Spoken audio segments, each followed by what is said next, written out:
Hi hello வணக்கம். Welcome to your பிரியம் home YouTube channel. இன்றைக்கி யுவிக்கு ரொம்ப பிடிச்ச ஒரு டிஷ்ஷை ஃபஸ்ட் டைம் நான் ட்ரை பண்ணியிருக்கேன். அதை எப்படி பண்ணலான்னு பார்த்துக்கிட்டே ஒரு குட்டி ஸ்டோரியும் பேசலாமா? ஒரு குட்டி ஸ்டோரி தான், பட் இது ஒரு உண்மையான கதை. எனக்கு மேரேஜ் ஆச்சு. மேரேஜ் ஆனது ப்ரெக்னென்ட் ஆனேன். ப்ரெக்னென்சி ஸ்டோரி ஒரு பெரிய ஸ்டோரி.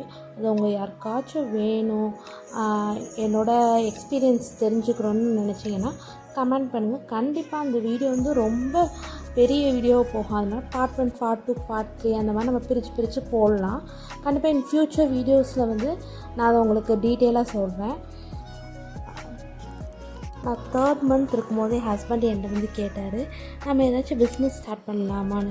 சரி ஓகேன்னு நானும் சொன்னேன். பட் ஃபினான்ஷியலி நாங்கள் ஒரு ஸ்க்ராட்சில் தான் இருக்கோம், ஒன்றுமே இல்லை. அவர் சம்பளம் வாங்குறான்னா அந்த சம்பளம் அவங்களோட லோன் கட்டுறதுக்கு கரெக்டாக இருக்கும், அவ்வளோதான். பட் அப்போ சரி ஓகே, என்னோடய ஃபாதரோட சப்போர்ட்டோடு நாங்கள் ஒரு பிஸ்னஸ் ஸ்டார்ட் பண்ணோம். நாங்கள் இப்போ இருக்க ஏரியாவில் ஒரு பிஸ்னஸ் ஸ்டார்ட் பண்ணி அது ஓரளவுக்கு எங்கள் அப்பாவோட சப்போர்ட்டும் கொடுத்து அவரோட நாலேஜும் எங்களுக்கு சொல்லி கொடுத்து ஓரளவுக்கு நல்லா போயிட்டுருக்கு.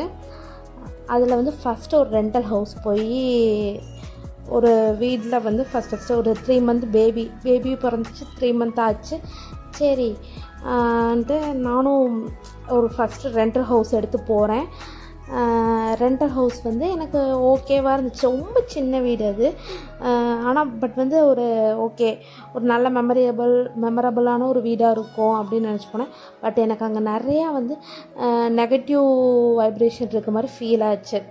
சரி ஓகே, நிறையா நெகட்டிவ் வைப்ரேஷன் ஃபீல் ஆகுது. அதனால் நம்ம கொஞ்சம் வீடு மாற்றி பார்ப்போன்ட்டு அந்த வீட்டில் ஒரு 9 மந்த்ஸ் தான் இருந்திருப்போம். 9 மந்த்ஸ்லேயே அடுத்த வீடு மாற்றி அப்போ நாங்கள் எங்கள் ஆஃபீஸும் வீடும் ஒன்றாவே ஷிஃப்ட் ஆகி வந்துட்டோம். வரப்போ ஓகே, இனி நம்மளுக்கு நிறையா டைம் கிடைக்கும். நம்ம ஆஃபீஸையும் நானும் பார்த்துக்கலாம், அவரும் பார்த்துக்கலாம். அதே நேரத்தில் வீட்டுக்கு எனக்கு ஏதாச்சும் தேவைன்னா, அவர் முதல்ல ரொம்ப தூரமாக இருப்பார். நம்ம பக்கத்துலேயே இருக்க, நம்ம ஏதாச்சும் தேவைன்னா சொல்ல முடியும். அவரும் போய் நம்ம குழந்தைக்கு ஏதாச்சும்னா ஒன்று வாங்கிட்டு வருவார். அப்படிங்காக நாங்கள் ஒன்றா வந்துட்டோம். நல்லா போயிட்டு இருந்துச்சு. திருப்புன்னு அந்த வீட்லேயும் ஃபஸ்ட் முனிசிபாலிட்டி சைட்லேருந்து இந்த வீடு கமர்ஷியல் கிடையாது, ரெசிடென்ஷியலாக இருக்குது. நீங்கள் கமர்ஷியலுக்கான ஸ்பேஸை சேர்த்து ரன் பண்ணுறீங்க அப்படி ஒரு ப்ராப்ளம் க்ரியேட் ஆச்சு. அந்த ப்ராப்ளத்துக்கு நாங்கள் ஓனர்கிட்டே ஃபஸ்ட் கொண்டு போயிட்டோம். ஏன்னா நாங்கள் சொல்லிட்டு தானே அந்த வீட்டுக்கு வந்திருந்தோம், ரெண்டும் ஒன்றா தான் பண்ணுவோம் அப்படின்னு சொல்லிட்டு, வீடும் ஆஃபீஸும் ஒன்றா தானே பண்ணுவோன்னு சொல்லிட்டு தானே வந்திருந்தோம். ஸோ நம்ம ஓனர்கிட்டே கொண்டு போனோம். அவங்க அவங்களுக்கு தெரிஞ்ச ரிலேட்டிவ்ஸ்லாம் வச்சு பேசி முடிச்சுட்டு அவங்க கொஞ்சம் அமௌண்ட் கேட்குறாங்க, நம்ம கொடுக்கணும்.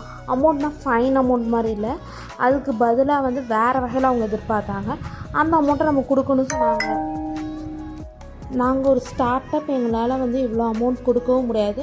அது மட்டும் இல்லாமல் நாங்கள் வீடை காலி பண்ணிக்கிறோம்னு சொன்னோம். அதுக்கு ஓனர் எங்களை எவ்வளோ தூரம் நல்லா பிரெயின் வாஷ் பண்ண முடியுமோ அந்த அளவுக்கு பிரெயின் வாஷ் பண்ணாங்க அழகா. சரி ஓகே, அங்கே இருந்த வரைக்கும் அவங்க ரொம்ப நல்ல ஓனர் அப்படின்னு நானே சொல்வேன் எங்களோட ஹஸ்பண்ட்டை. சரி அப்படின்னு சொல்லிவிட்டு ஓகே அப்படின்ட்டு இருக்க ஆரம்பித்தோம். அவங்களே பாதி அமௌண்ட் கொடுத்துட்டு மீதி அமௌண்ட்டை எங்களை கொடுக்க சொன்னாங்க. சரி ஓகே, அதையும் நாங்கள் ஓனர்கிட்டே ப்ரொசீட் பண்ணிட்டோம். ஓனர்கிட்டே பார்த்துக்கிறோம் அப்படின்னு விட்டாச்சு. ஓனரே பார்த்து அதையும் கன்ஃபார்ம் பண்ணிவிட்டு நான் உங்களுக்கு இந்தமாதிரி வாடகையில் கழிச்சிக்கிறேன்னு சொன்னாங்க. வாடகையில் அதுமாதிரி கழிச்சிக்கிட்டு இருந்தாங்க. அதுக்கடுத்து இபிலேருந்து ப்ராப்ளம் வந்துச்சு. இபி எப்போயுமே இந்த மாதிரி லஞ்சம் அந்த மாதிரிலாம் வராமல், அமௌண்ட் எதிர்பார்க்குற மாதிரிலாம் வராமல் நாங்கள் டேரெக்டாக மாற்றிடுவோம்னு சொல்லி எங்ககிட்ட சொன்னாங்க. நீங்கள் ஒரு 2 or 3 வீக்ஸில் கம்பெனியை மாற்றிட்டு போயிருங்க, நாங்கள் மாற்ற மாட்டோம், அடுத்த வாட்டி வரப்போ இல்லைன்னா மாற்றிடுவோம் அப்படின்னு சொல்லிட்டு போனாங்க. ஓகே, அவங்க மாற்றிடுவாங்கன்ட்டு நாங்கள் ஓனர்கிட்ட பேசிவிட்டு நாங்கள் காலி பண்ணிக்கிறோம் சொன்னோம். ஓனரும் சரி தொடர்ந்து பிரச்சனை நீங்கள் காலி பண்ணிக்கோங்க. அந்த வீட்லேயும் கரெக்டாக 8 மந்த்ஸாக இருந்தோம். செகண்ட் ரெண்டல் ஹவுஸ்லேயே 8 மந்த்ஸாக இருந்தோம். வீடை காலி பண்ணிக்கிறோம் சொன்னோம். காலி பண்ணிக்கோங்கன்னு சொன்னாங்க. ஓகே, நாங்கள் காலிலாம் பண்ணிட்டோம். பண்ணி முடிக்கிற வரைக்கும் அந்த அட்வான்ஸ்னு ஒரு அமௌண்ட் பே பண்ணியிருப்போம். அந்த அமௌண்ட்டை பற்றி அவங்க எதுவுமே பேசவே இல்லை. நாங்கள் ஆல்ரெடி ஒரு 1 மந்த் 2 மந்த்துக்கு முன்னாடியே சொல்லிட்டோம். அப்போ நாங்கள் வீடை காலி பண்ணிக்கிறோங்கிறது சொல்லியாச்சு. அப்போ அவங்க அந்த டயத்தில் ஒரு ஓனர் நாங்கள் பல ரெண்டல் ஹவுஸில் நான் இருந்ததில்ல, அதனால் எனக்கு தெரியாது. அவங்க சொல்லியிருக்கலாம், நீங்கள் எப்படி காலி பண்ணாலும் நான் வந்து எனக்கு 1 மந்த் வாடகையை பிடிச்சிட்டு தான் நான் உங்களுக்கு தருவேன் அப்படி சொல்லியிருக்கலாம். எங்களுக்கு அது தெரியாதனால நாங்கள் இல்லை மேம், அப்படி எப்படி மேம் முடியும், நாங்களே ரொம்ப கஷ்டப்படுறோம், உங்களுக்கு நல்லாவே தெரியும்ல, அப்புறம் ஏன் பிடிக்கிறீங்க, விட்டுருங்க சொன்னோம். நோ 1 மந்த் வாடகை ஃபுல்லாக நான் பிடிச்சிட்டு தான் தருவேன்ட்டு ஒரு பெரிய அமௌண்ட். அந்த வாடகை வீடு வந்து ரொம்ப ரொம்ப பெரிய வீடு இல்லை, ரொம்ப சின்ன வீடு இல்லை, ரொம்ப மீடியமான ஒரு வீடு. ஒரு 2 பெட்ரூம் வச்சு ஒரு ஹால் வச்சு ஒரு வீடு, அவ்வளோதான்.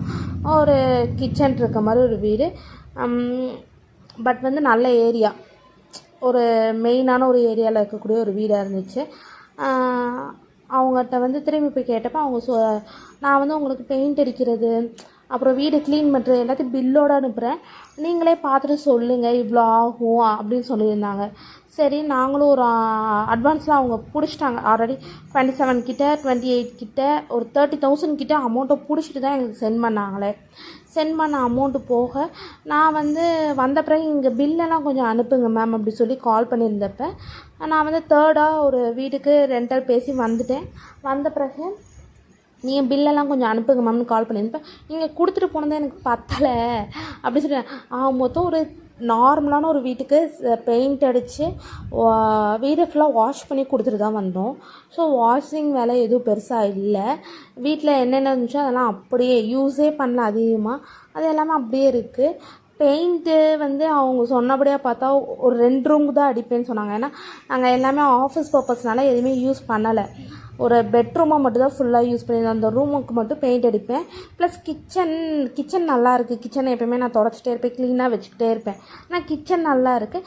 நான் வந்து ஹாலும் பெட்ரூம் மட்டும் தான் பெயிண்ட் அடிப்போம் அப்படி சொல்லியிருந்தாங்க. சரி, நான் அடிச்சுக்கிறாங்கன்னு சொல்லிவிட்டு எவ்வளோ மேம் ஆச்சுன்னு கேட்டப்ப நீங்கள் கொடுத்துட்டு போன 30,000 எனக்கு பத்தலை, அதுக்கு போல் இன்னும் எனக்கு வந்து நீங்கள் தான் தர வேண்டும்னு சொன்னப்போ எனக்கு டென்ஷன் அப்படி ஏறிடுச்சு.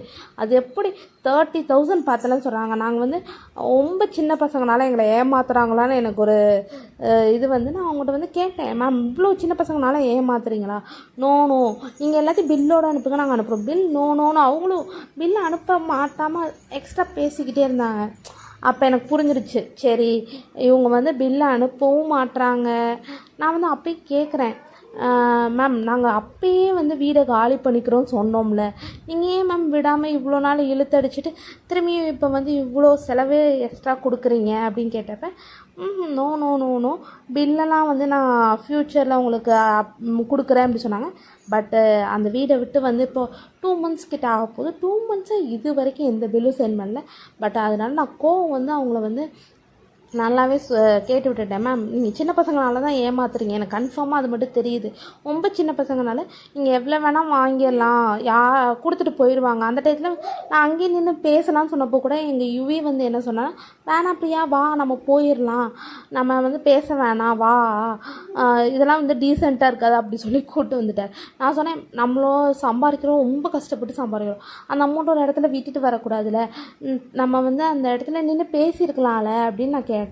பட் வந்து அவர் வந்து இது டீசெண்டாக இருக்காது வா அப்படி சொல்லி கூப்பிட்டு வந்துட்டார். வந்த பிறகு நான் ஃபோன் பண்ணி கேட்டப்போ அவங்க ரெஸ்பான்ஸ் ஒழுங்காகவே. இதுலேருந்து எனக்கு ஒரு விஷயம் மட்டும் நல்லா புரிஞ்சிச்சு. நம்ம ஒரு இடத்துல போய் ஒரு ரெண்டலுக்கு ஒரு வீடு எடுத்து இருக்கோம்னா முதலையே வந்து பேசிடணும் போல், நம்ம காலி பண்ண போகிறோன்னா நீங்கள் அட்வான்ஸ் எவ்வளோ தருவீங்க, இதெல்லாம் எங்களுக்கு ஓகேவா. மெயினாக வந்து எனக்கு என்னென்னா, நாங்கள் ஒரு 2 மந்த்ஸ்க்கு முன்னாடி சொல்லிட்டோம். அப்போ அந்த 2 மந்த்ஸ்க்குள்ளே அவங்க வாடகைக்கு ஆள் தேடி இருக்கலாம். ஏன்னா நிறைய பேர் வாடகைக்கு ஆள் பார்க்க வந்தாங்க. நாங்கள் இருக்கும் போதே நிறைய பேர் வந்து பார்த்துட்டு போனாங்க. அத்தனை பேருக்குமே வீடை ஓப்பன் பண்ணி நான் காமிச்சிக்கிட்டு தான் இருந்தேன். அப்போ வந்து அவ்வளோ பேர் வந்து பார்த்துட்டு போனாங்கன்னா அப்போயே அவங்க சொல்லியிருக்கலாம், நான் வந்து 1 மந்த் வாடகை பிடிச்சிட்டு தான்ப்பா தருவேன் அப்படி சொல்லியிருக்கலாம். ஆனால் அவங்க அதை பற்றி எதுவுமே சொல்லாமல் கடைசியில் வந்து ஒரு பெரிய கேள்விக்குறியில் வந்து நிப்பாட்டி விட்டாங்க. அதனால் இப்போலாம் கொஞ்சம் நாலேஜ் கேதர் பண்ணியிருக்கேன்னு நினைக்கிறேன். இந்த மாதிரி உங்களுக்கு ஏதாச்சும் எக்ஸ்பீரியன்ஸ் நடந்துச்சுன்னா என் கூட கண்டிப்பாக ஷேர் பண்ணுங்கள். இந்த மாதிரி ரெண்டல் ஹவுஸில் இருக்கோன்னா அது நம்மளோட சொந்த வீடாக நினச்சி நம்ம அந்த வீட்டுக்கு தேவையான எல்லா விஷயங்களையும் எடுத்து போட்டு பண்ணுவோம். பட் ஒரு சில பேர் இப்படியும் இருக்காங்க. ஒரு சில பேர் இன்னும் நல்லாவே ஃபஸ்ட் ரெண்டல் ஹவுஸ்லாம் பரவாயில்ல பில்லோடு அனுப்பிச்சி வச்சாங்க. அதில் நான் அவங்கள பெருசாகவே பாராட்டுறேன். அதுவும் இல்லாமல் அவங்கள்ட்ட நான் ஃபஸ்ட்டே வந்து சொல்லலை. ஃபஸ்ட் ரெண்டல் ஹவுஸில் நான் உடனே சடனாக காலி பண்ணேன். ஸோ அதனால் அவங்க ஹாஃப் மந்த் வாடகை எனக்கு பிடிச்சிட்டு கொடுத்தாங்க. அது எனக்கு வந்து ஓகேவாக தான் பட்டுச்சு. மற்றபடி வந்து மற்ற விஷயங்கள் இந்த பெயிண்ட்டு அதெல்லாம் வந்து அவங்களுக்கு கொஞ்சம் அமௌண்ட் போட்டுருந்தாங்க. அதெல்லாம் வந்து ஒரு கைபில் மாதிரி சென்ட் பண்ணாங்க. அதே ஓகே அது ஃபுல்லாக ஆல்ரெடி சரி பரவாயில்ல அப்படின்னு நினச்சேன். இந்த மாதிரி உங்களுக்கு டாக்கிங் வீடியோஸ் பிடிச்சதா மறக்காமல் லைக், ஷேர், சப்ஸ்கிரைப் பண்ணிடுங்க. பாய்.